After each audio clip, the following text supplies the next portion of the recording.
शादी और सेक्स का एक दूसरे से गहरा ताल्लुक है, लेकिन यह मुमकिन नहीं है कि पति पत्नी के बीच सेक्स की ख्वाहिश हमेशा से कायम रहे। लेकिन आपने कभी सोचा है, जब पति पत्नी के बीच सेक्स ख्वाहिश खत्म होने लगती है तो क्या होता है?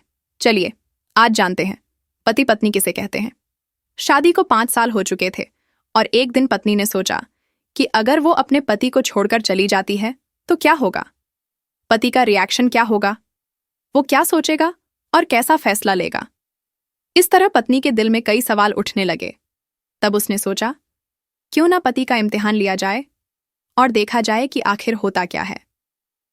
दूसरे दिन पत्नी ने अपने पति को चिट्ठी लिखी और उसमें लिखा, मैं आपके साथ रहकर बोर हो गई हूं। मुझे अब इस गृहस्थी से कोई लगाव नहीं रहा। मैं तुम्हारे साथ एक पल भी नहीं रह सकती, इसलिए मैंने फैसला किया तुम्हें और इस घर को छोड़कर जा रही हूं। उसने वो चिट्ठी टेबल पर रखी और खुद बेड के नीचे जाकर छिप गई। थोड़ी देर बाद पति ऑफिस से घर लौटा। इधर उधर नजरें दौड़ाई, उसे उसकी पत्नी कहीं भी नजर नहीं आई। इसी बीच उसकी नजर बेडरूम में टेबल पर रखी चिट्ठी पर पड़ी। उसने चिट्ठी को पढ़ा, थोड़ी देर बिना कुछ बोले, किसी तरह का कोई रिएक्शन ना दिए बिल्कुल शांत बेड पर बैठा रहा। बेड के नीचे पत्नी अपने पति का रिएक्शन देखने के लिए उतावली हो रही थी। उसके दिल में और भी कई सवाल उबाल मारने लगे थे कि अचानक एक सदाबहार गाना सुनाई दिया।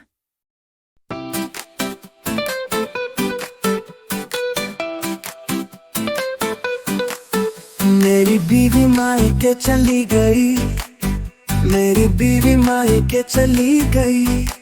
बादल पतंगा सितारा बन गया हूँ, लोगों में फिर से कुंवारा बन गया हूँ। ऐशे का जमाना आया, मौसम आशिकाना आया, साथ ये बहाना आया आया आया आया। पति अपने मोबाइल पर रोमांटिक गाने लगाकर खुशी से नाचने लगा था। ऐसे नाच रहा था जैसे उसकी आज ही शादी हुई है और रात को सुहाग रात मनाने वाला है। जैसे एक एक गाना खत्म हुआ, उसने अपने कपड़े बदले और अपनी एक दोस्त को फोन मिलाया और कहने लगा, मैं आज आज़ाद हो गया हूँ। मेरी बीवी को आखिरकार ये एहसास हो गया कि वह मेरे काबिल नहीं है, इसलिए वह खुद ही मुझे छोड़कर हमेशा के लिए चली गई है और मैं अब आज़ाद हो गया हूँ। तुमसे अभी सामने वाले बगीचे में मिलना चाहता हूँ, फटाफट वहां आकर मुझे मिलो।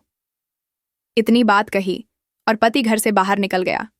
इधर पत्नी का बुरा हाल होने लगा। दोनों आंखों में आंसू की धारा लिए पत्नी बेड के नीचे से बाहर निकली।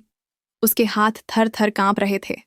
कांपते हाथों से उसने टेबल पर रखी वो चिट्ठी उठाई और पढ़ी, जिसमें पति ने लिखा था, अरे पागल एड़ी बावली, तुम्हें तो ठीक से छिपना भी नहीं आता।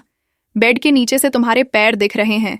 अब जल्दी से किचन में घुसो और गर्मा गर्म चाय बनाओ। मैं सामने की दुकान से बिस्किट लेकर आता हूं।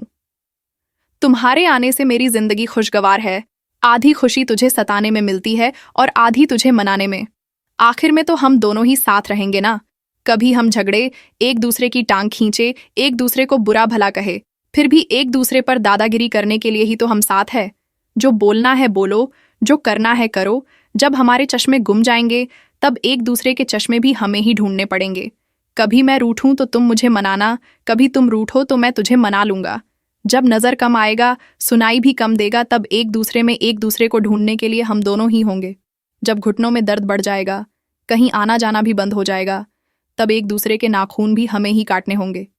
जब हम दोनों का साथ छूटेगा, आखिरी विदाई होगी, तब एक दूसरे को माफ भी हमें ही करना होगा। आखिर में सिर्फ हम और सिर्फ हम दोनों ही होंगे ना।